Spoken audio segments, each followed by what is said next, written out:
in building con easy po isong le ko na otsu kaza ka ke pa ka ye oh hallelujah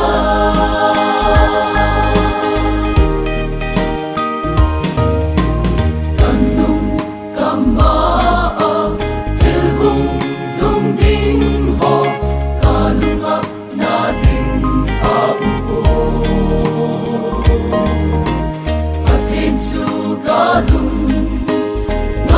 le hana kadam na le kahana bulbi ahi krosu kidingin ton sotam na ahi kasit na zi in building kane zi po isong le niko na otsu kaza ka ke pa ka ye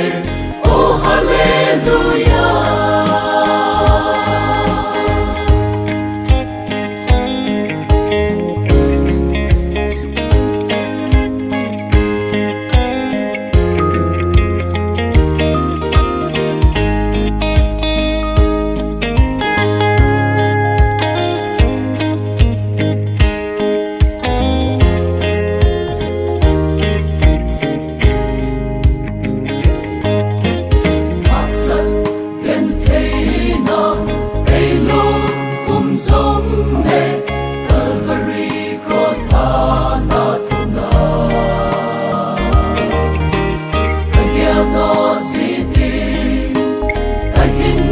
xin sông